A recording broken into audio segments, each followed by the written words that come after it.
کبھی کبھی قدرت ایک ایسا انسان پیدا کرتی ہے جو جسمانی طور پر کمزور ہوتا ہے مگر ذہنی طور پر کائنات سے بھی بڑا۔ یہ کہانی ہے ایک ایسے ہی انسان کی، اسٹیفن ہاکنگ کی۔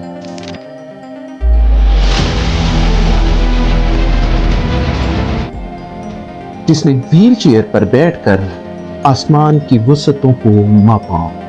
So remember to look up at the stars, and not down at your feet.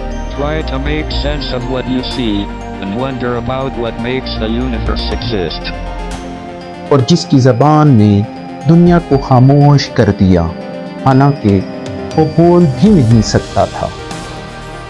Stephen Hawking 8 جنوری سن 1942 کو برطانیہ کے شہر آکسفورڈ میں پیدا ہوا۔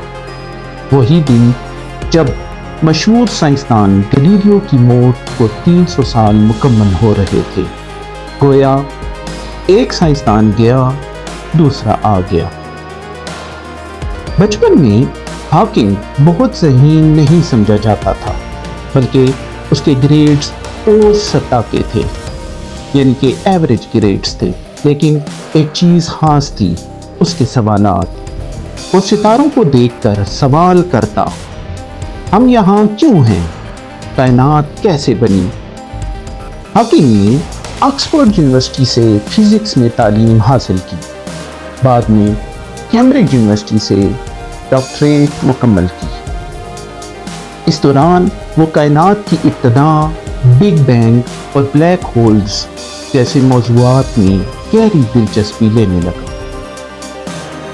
صرف 21 سال کی عمر میں اسے ایک خطرناک بیماری لاحق ہوئی، موٹر نیورون ڈیزیز۔ ڈاکٹروں نے صاف کہہ دیا کہ آپ کے پاس صرف 2 سال کا عرصہ ہے۔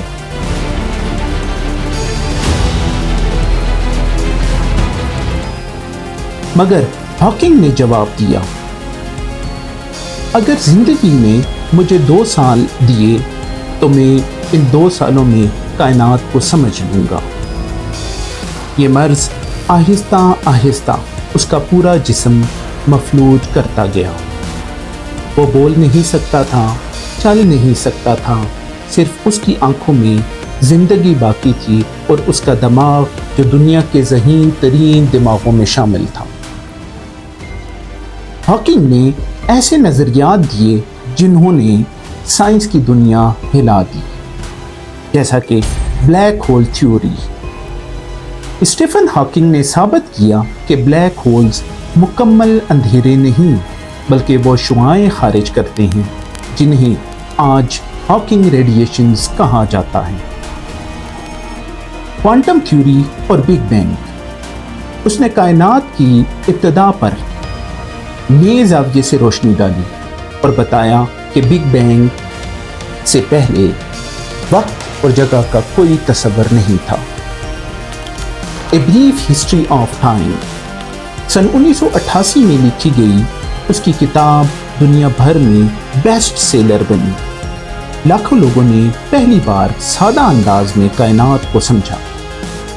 اسٹیفن ہاکنگ نے شادی بھی کی اور 3 بچوں کا باپ بھی بنا۔ ایک بار اس نے کہا، میری بیماری نے مجھے مرنے کا خوف ختم کر دیا، اب میں صرف جینے اور سیکھنے پر توجہ دیتا ہوں۔ وہ کمپیوٹر کی مدد سے ایک انگلی ہلا کر بات کرتا تھا اور دنیا اس کی ایک ایک بات غور سے سنتی تھی۔ وہ دنیا بھر کی یونیورسٹیز میں لیکچرز دیتا، نئے نظریات پیش کرتا اور انسانیت کو خبردار کرتا کہ اگر انسان نے زمین کو تباہ کر دیا تو اسے خلا میں نئی پناہ گاہ تلاش کرنی ہوگی۔ اس نے مصنوعی ذہانت، کلائمیٹ چینج اور اسپیس کالونیز پر بھی خبردار کیا۔ 14 مارچ سن 2018 وہی دن جب عظیم سائنسدان آئنسٹائن کی سالگرہ ہوتی ہے، اسٹیفن ہاکنگ کی موت واقع ہو گئی۔ جسمانی موت آئی، مگر اس کی نظریات، کتابیں اور سوچ آج بھی زندہ ہے۔ اسٹیفن ہاکنگ ایک ایسا انسان تھا جس نے ہمیں سکھایا جسم کمزور ہو سکتا ہے مگر اگر دماغ اور ارادہ زندہ ہو تو کائنات کو بھی قید کیا جا سکتا ہے۔ وہ کہتا تھا look up at the stars and not down at your feet, یعنی کہ ستاروں کی طرف دیکھو، اپنے قدموں کی طرف نہیں۔